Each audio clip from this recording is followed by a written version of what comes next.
Welcome to another video from theplayersaid.com. My name's Alexander, and today I sat down with John Poniske, who is very busily setting up his brand new game called Pontiac's Uprising.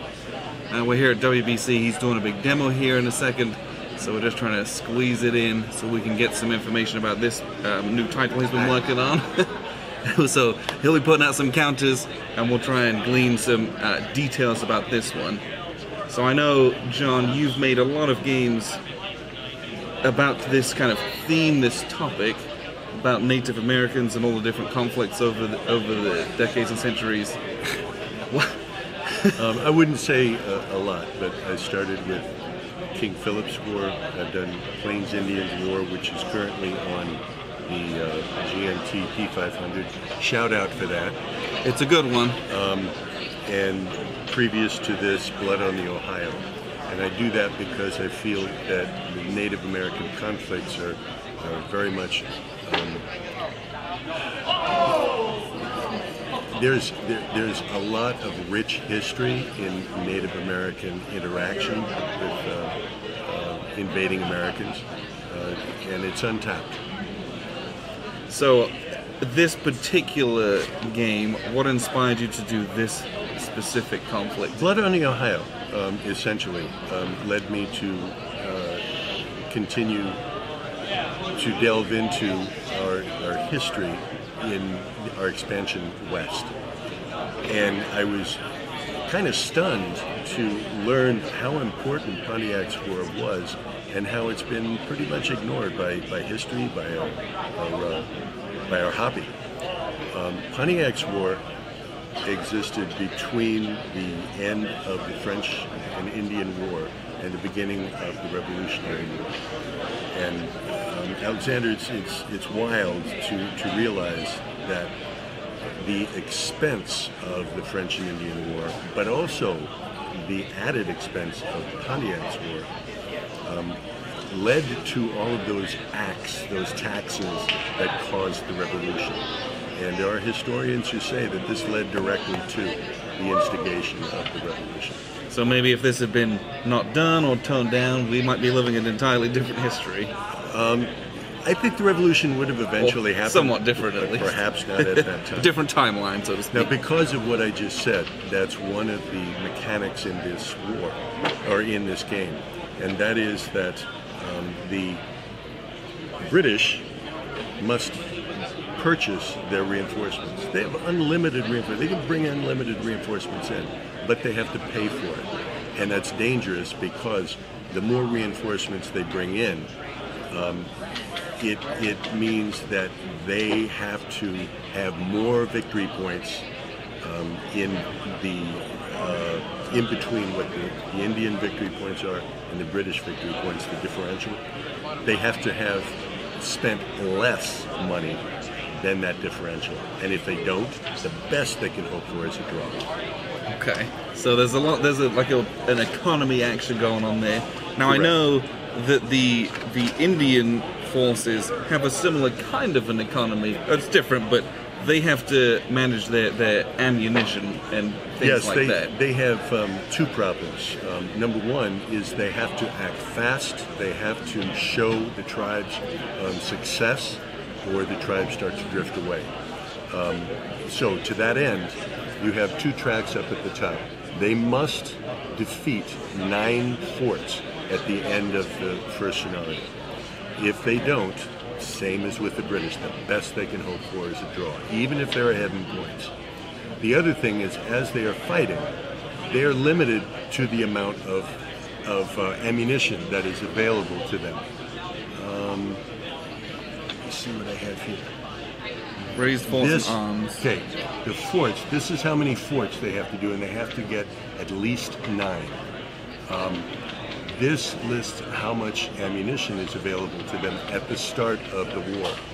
Now, they can collect additional ammunition, additional arms and ammunition, by taking the forts. Every fort that falls, they are going to gain points equivalent to the value of that fort. Most of the forts that they took historically, and they did take 9 forts before the end of 1763 were smaller forts. In some cases, just stockades or blockhouses. But they took several other fairly fortified installations, and they besieged two others that very well might have fallen.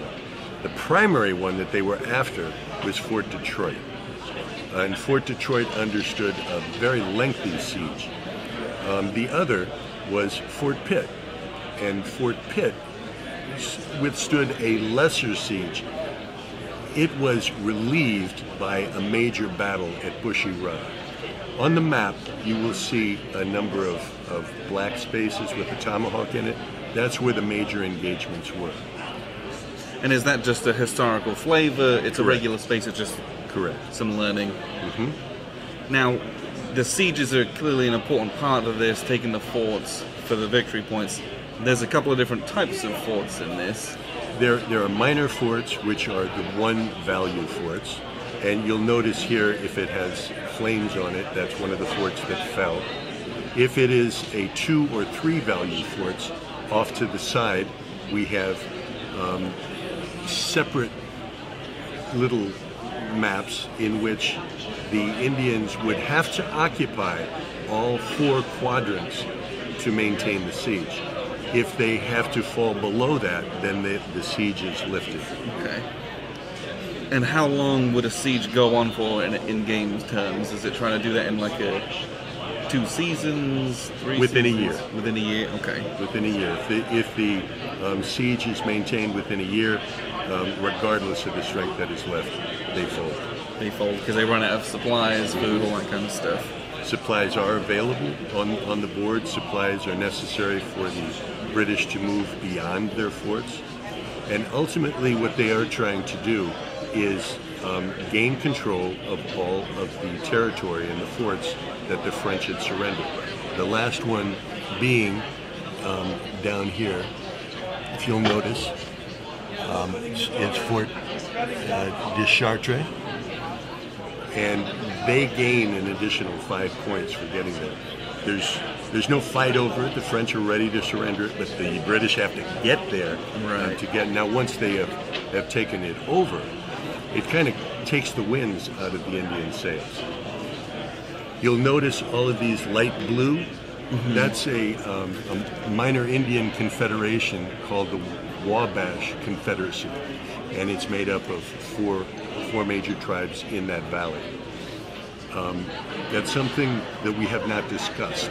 If you'll see all the way down here, those are the major tribes that got together. And they no longer like to call themselves tribes. They're called nations, so I call them nations in this. Okay.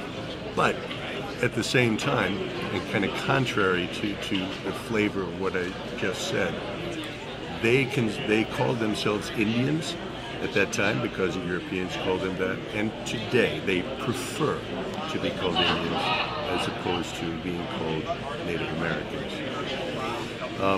The tribes that were involved were the Ottawa, the Ojibwe, the Miami, the Shawnee, Lenape, Seneca, Mississauga, Menominee, Mingo, Huron, and in the Wabash Confederacy, the Potawatomi, the Pinkeshaw, Kickapoo, and the Wiyah. And I didn't name them all. There were other minor tribes that joined in. But that Wabash Confederacy is made up of a bunch of small ones, so once we get down to Fort Deschartres, it doesn't end the battle, but it makes it more difficult for the British to win. Okay. Or for the Indians to win. As far as combat goes, because this is a point-to-point movement, so we're just going to meet in spaces. Mm-hmm. It looks like combat's done with a stack of strength points. Correct. In the Indian forces, we don't have any of those out yet. No. Is there? So how does combat work? Do different sides have kind of asymmetrical powers, or it's just numbers, odds? Asymmetric in that the British have more firepower, so they would. It's a dice rolling game. The British are going to hit on a 5 or 6 all the time. The Indians will hit on a 5 or 6 if they commit an arms point at the beginning of the battle. So their arms points are going to eventually erode, and they have to keep them up. They will not only gain arms points by taking a fort, but they will also take it by defeating a British force. And they do that by causing more damage, more casualties, or by forcing them to retreat. Okay. Picking up the guns as they run. Either one of those, yeah, they can get their arms back up, helps them to continue fighting. The more they succeed, the more they might succeed. There's also a couple of decks of cards here as well. Yes, it is not a card-driven game. It is a combat-driven game. Both sides within the game have a hand. And if you were playing the Indians, why don't you grab 5 cards, just 5 off the top. Cards are very simple. They have a title having to do with something that historically happened during the war. They have an effect. The effects are very simple. FP stands for force point. Okay. And then at the bottom is the historical note that helps to explain what happened. Okay. So, if we went up against one another, I am going to play a card, you are going to play a card, and we're going to turn them over prior to the battle. Now, it will 9 out of 10 times have some effect on that battle, but not always, because things were happening simultaneously across the country. So in my case, it's a British card, and by the way, the decks are divided in 2. I have British cards and British trader cards. You have Indian cards and French trader cards. Okay. The trade that was going on between the Europeans and the Indians was a constant. And when the British curtailed certain trading with the Indians, that helped to cause the conflict. So they are included, and the trader cards are not always great. They can sometimes cause problems on both sides. So in my case, I have alarming dispatch. If this is a field battle, transferred to this force up to 2 force points from the nearest fort. The fort may not be left with a minimum, must be left with a minimum of 1 FP. The historical note, during the Devil's Hole fight, word of an Indian ambush mobilized reinforcements from Fort Niagara. What would you be doing to me? So, mine says, raise 2 force points of Lenape warriors in a Lenape village. And the title was? It was Burning Shamokin. And this was a historical instance that actually happened. And, well, I'm going to let you finish. Yeah, so let's read that. So it says, the Lenape village of Shamokin was burned by an arsonist, killing the influential Lenape sachem, which is another word for a chieftain. Okay. I'm not going to mispronounce his name. TDS-gung. Settlers from Connecticut were blamed. Yes, because within a month, the area where this occurred, a Connecticut settlement occurred. And because this is a very specific instance that is not going to occur again, this is removed. Yes. There are 2 cards that would have the same effect. They would take place and be removed. So yours is going to affect the combat. Mine's going to do some other stuff elsewhere on the map. Correct. And basically, because the Indians are very upset over the fact that one of their major leaders was killed, it's going to raise troops. Yeah, the people, they're going to want to fight. Now, that's something that's going to occur throughout the game. The beginning of each turn, or actually during the battles, there are going to be troops that are raised on the Indian side, not so much on the British. The British have to buy their troops coming in. So they have to have a little bit of foresight about what they think is going to happen. And here's another sideways part to the battle. The man that was in charge, Amherst, is the one who is credited with starting this conflict because of his harsh policies toward the Indians. He basically felt that they were highly inferior, maybe not even human. And for that matter, he removed the opportunity for trade of arms and weaponry. And we think, well, that's a good thing because we were afraid of them. The problem is, the French had caused them to be dependent on them. It's how they hunted. Their culture had changed. So when the British said, no, we're not going to give you any more ammunition, it put their families at risk, and it really got them angry. Starting in 1761, these war belts were being passed about between the tribes. And if you were a tribe and I was another and I handed you a war belt, well, you had a choice to accept it, which means you are going to become my ally and you are going to back me in whatever happens in this war. If you did not, you would throw it on the ground, and that was the end of that. You are refusing it. Okay. But that wasn't the end of the war belt. It could then be taken to another tribe. And this is what is happening throughout the game. These war belts are being passed from tribe to tribe to raise more troops. And is there only 2 of them? There are only 2 of them. So you've got to be judicious about how you do that to get troops in the right places. Now, there were 2 major Indian leaders that helped to foment this rebellion. Pontiac was one, but Pontiac worked in concert with a Lenape holy man by the name of Neolin. And Neolin had a dream, and his dream was that he had gone to heaven and that God had told him that the British were ruining their culture and that they were at this point weak, and it was okay to go after them. It was okay to kill them.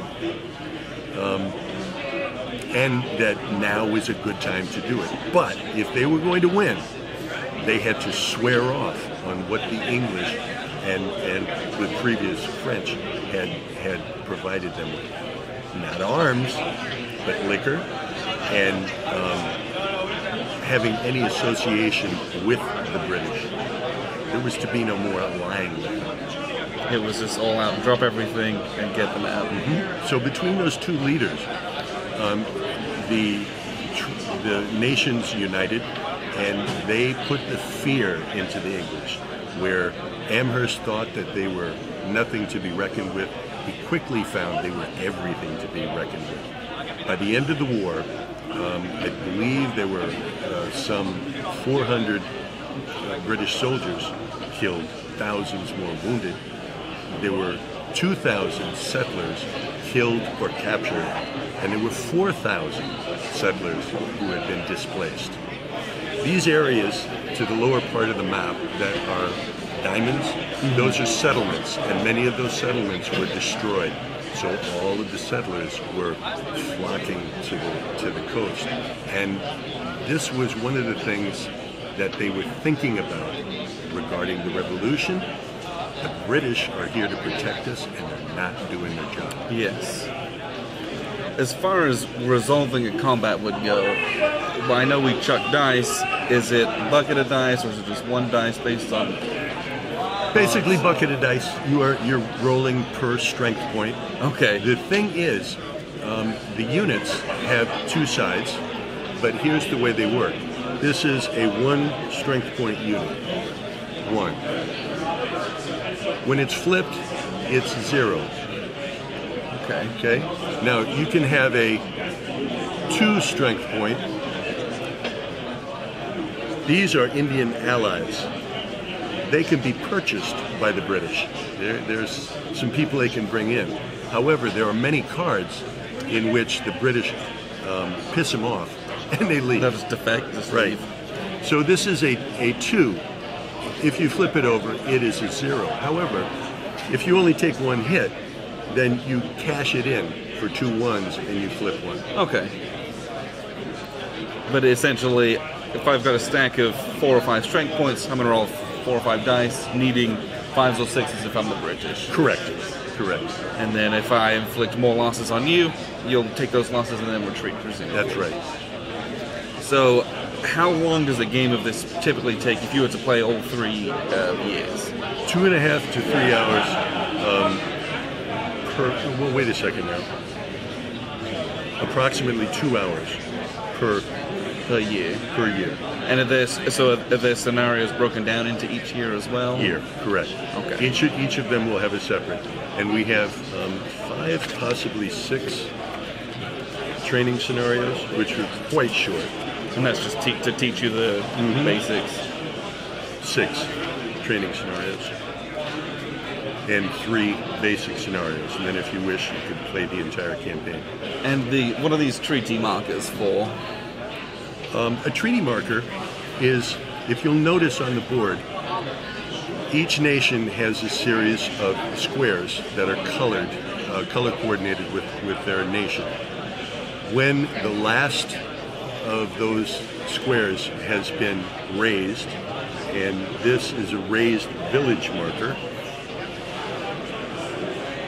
So if we go after the Mississauga, and the last raised village marker is on there, that nation gives up the fight. There is a treaty placed in that area. They can no longer raise anybody. Unlike the previous game, where they could come back in if the British or if the Europeans invaded their territory again, that's no longer the case. I showed you this raised marker. This is a raised settlement marker. And this is what the Indians are doing to the diamond spaces. Okay. And we also have raised fort markers. They are on the back of, here we go, is that it? There's a raised fort. So by the end of 1763, the Indians' object is to have 9 of these placed on the board. The single value forts will fall relatively easily. And there are a couple of cards in here that represent the surprise that the Indians use. They use trickery to get inside the fort, and they very nearly did the same thing to their key objective, Fort Detroit. The problem there was they had French spies, and the spies told them what the Indians were about to do. And then the last thing, this is, who's putting this out and when?